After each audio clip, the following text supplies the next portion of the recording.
It pushes down the price, rates go up, the Fed has to print more money, and it ends in a currency crisis. That's where we're headed.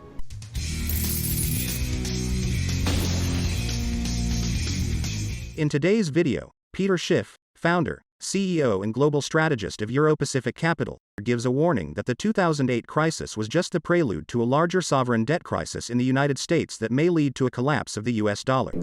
Inflation doesn't look good. None of this really looks good. Interest rates obviously going to have to go back up, I would assume. What's your take on all this? Well, first of all, I also called all the inflation that we're experiencing, and it actually has its origins to the 2008 financial crisis, because what the government did in response to that crisis, QE1, QE2, QE3, all of that, plus what we did during COVID, that is the source of all this inflation. And it's going to continue to get worse as long as we continue to run these massive deficits. We're running a $2 trillion a year and rising debt. And this is going to lead to much higher inflation in the future than what we've experienced in the past. And I think that the decline in the CPI is over. We bottomed out 2 months ago at 3% year over year. Now we're at 3.7% and rising. And I think inflation is going to be a much bigger problem in 2024 than it was in 2023. Okay, Peter, my issue with all this, well, I have many issues with all this, is it seems like it's an inevitable death spiral because they're not going to stop spending. None of these idiots, Republicans or Democrats, can stop spending. So they're going to keep printing money. They're going to keep spending money. So inflation keeps going up and CPI keeps getting worse. And that means interest rates. Now, am I getting anything wrong here? How does this turn around? No. And in fact, the spiral actually is worse because the increasing interest rates actually contribute to the rise in the CPI, because interest rates are a price. And it's a very important price for a lot of companies, just like labor and rents and raw materials. Companies borrow money to conduct their business, to make capital investments, to expand. A lot of these companies have taken on debt over the years, and now the cost of servicing that debt has risen sharply. I think it will continue to rise. And so businesses need to pass on these higher interest rates to their customers in the form of higher consumer prices. So every time the Fed raises rates, it puts more upward pressure on the CPI. What does this bubble pop look like when it comes? Is it going to be like 2008?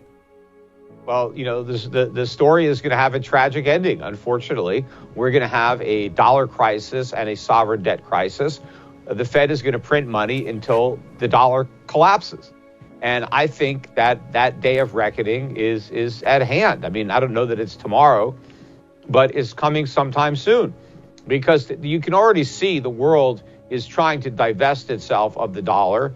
There's a big movement to look for alternatives to the U.S. dollar, and they're there, and that's happening. And we've been able to get away with creating all this inflation because we've been able to export our inflation to our trading partners, who have replaced the money we print with the goods that they produce, and that's kept a lid on consumer prices. But as our trading partners move away from the dollar is going to fall very fast. Prices are going to rise much faster than they have been.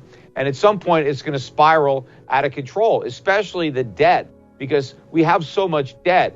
And as the interest on that debt really rises, then it puts even more pressure on the Fed to print even more money, to buy more bonds, to put some kind of cap on how high interest rates go. And it just accelerates the cycle, because what's driving everybody out of dollars and out of bonds is inflation. And if the Fed has to create even more inflation to stop interest rates from rising, it just creates an even more powerful incentive for everybody that owns treasuries or any dollar-denominated debt to sell it. And then it pushes down the price, rates go up, the Fed has to print more money, and it ends in a currency crisis. That's where we're headed. Peter, can you explain, you mentioned the alternative to the dollar, and you obviously just broke down a little bit what that would mean for us. This BRICS movement, it's the biggest one that at least I know of right now, this alternative to the dollar. How far away are they? I understand this coalition of countries is no joke. Obviously, China, India, Brazil's got a big boy economy. But how close are they to making this BRICS thing a reality? Well, I don't know how close they are to the actual launch of some kind of new currency that would likely be backed by gold. But ultimately, gold is the biggest threat to the dollar. That's what's going to replace the dollar as the primary monetary reserve asset.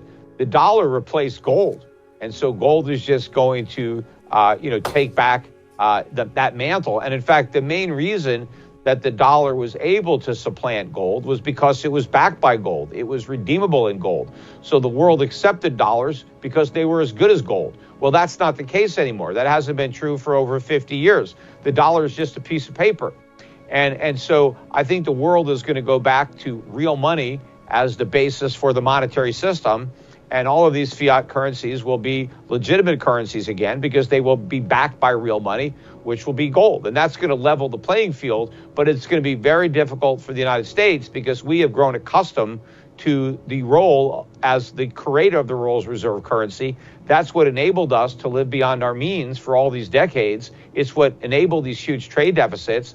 It allowed our economy to evolve in the way that it did, so that we have this consumer-based spending economy that can't really survive without the rest of the world propping it up. And that's what's going to stop. The world is not going to prop it up anymore because it's going to move beyond the dollar.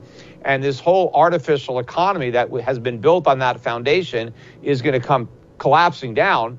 And we're going to have to reinvent our economy from the bottom up. We're going to have to go back to saving and producing. And if we want to consume, we got to produce something. If we want to borrow money, some other American is going to have to save it. We're not going to be able to rely on the rest of the world to produce the stuff that we consume and save the money that we borrow.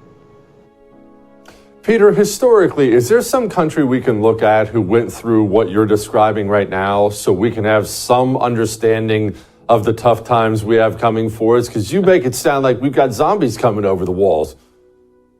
Yeah, well, you could look at some of the experiences in Argentina. They've had serious inflations, devaluations. They've had to deal with it. I mean, you could look at, examples like Zimbabwe, what happened to their currency, or in our hemisphere, Venezuela. You can see what's happened there. If you want to crack open your history books, you can go back to Weimar Republic, Germany, and see what happened there with the Reichsmark. I mean, there are countries that have experienced it. You can go back even further to France with the Assignats, and the popping of the Mississippi bubble. I mean, you can go back in time and look at historically how nations have dealt with runaway inflation, hyperinflation, but it all starts the same way. It's debt. Governments build up tremendous amounts of debt. In the case of Germany, it was because of reparations from World War I. But we built up this debt just paying Social Security, Medicare, national defense, all these things that we've spent money on over the years, over the decades. We've borrowed. We haven't collected enough taxes from Americans to pay for the spending. And so we've built this $33 trillion debt mountain.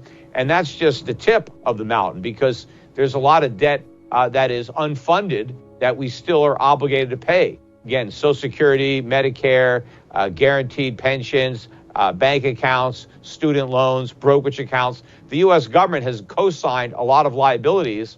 And when you add that all together, you're talking about hundreds of trillions of dollars. It is completely unpayable. And historically, the way governments get out of this situation is through inflation. They just print away the value of their liabilities, but they destroy everybody's savings and everybody's, paper assets and their wages in the process.